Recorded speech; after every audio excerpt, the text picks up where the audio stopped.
everyone, and welcome to this episode of Coffee with Carl. I'm your host, Carl Zoellner. Most of you who've seen me before will recognize me. I'm one of the attorneys here with Anderson Business Advisors, and today I want to talk a little bit about anonymity. So, one of the questions that comes up quite a bit is, what if a bank or maybe a governmental agency asks me about ownership of my business entity? Number one is, am I looking to be anonymous from those parties? And number two, is it possible? So in the first scenario of, are you looking to be anonymous from your bank or a potential lender? It may be nice if you could be, but in most cases, you're not going to be able to make that float, because ultimately a bank or a lender needs to see and verify who, for the lender side, who they're lending to.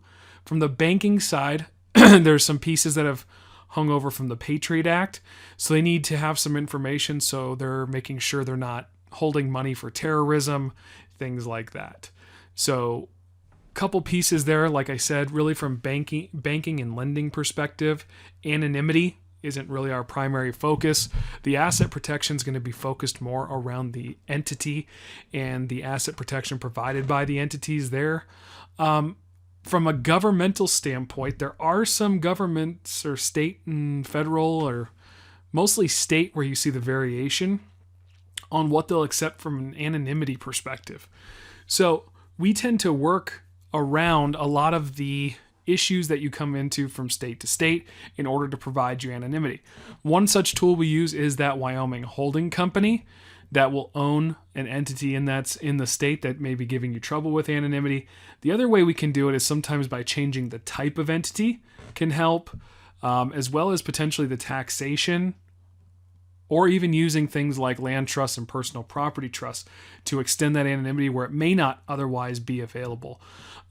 From a 10,000 foot view, these are going to be very individualized solutions depending on the state you're investing in and the type of investment you're doing.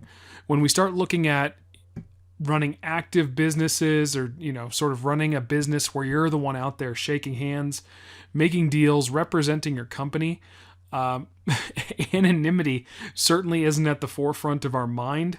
Anonymity is something we use for our passive investments.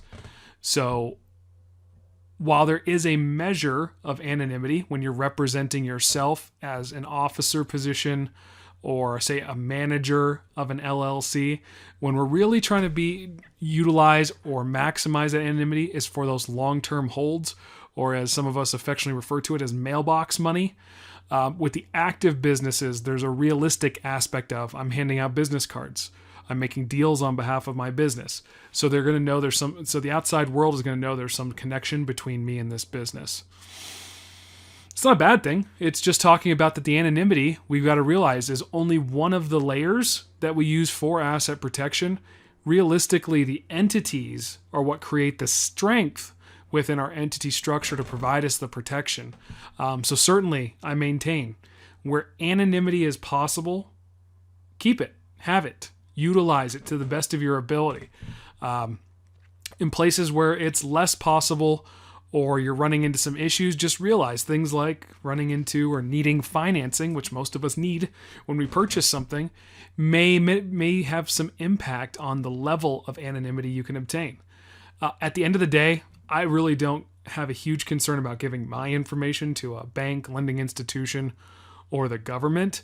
What I'm trying to avoid is giving that information out freely to the general public or potential plaintiff or plaintiff's attorneys. So that is our target group we're trying to avoid. For more information on how to do that, if you're not already a client, I would encourage you to call in, have your free consultation. If you are already a client, then use your platinum service you have with us, and you're more than welcome. We're always happy to have a conversation with you. As well as if you haven't yet had a blueprint done, or wealth planning blueprint, one of our advisors will be happy to take care of you and sit down with you and draw one out for you. So until next time, I want to thank everybody joining me for this episode of Coffee with Carl. Please keep taking advantage of all of our free content that's out there. There's a ton, including our online classes we have for our clients. So until next time, thanks for joining me with Coffee with Carl, and we will catch you on the next episode. Thank you.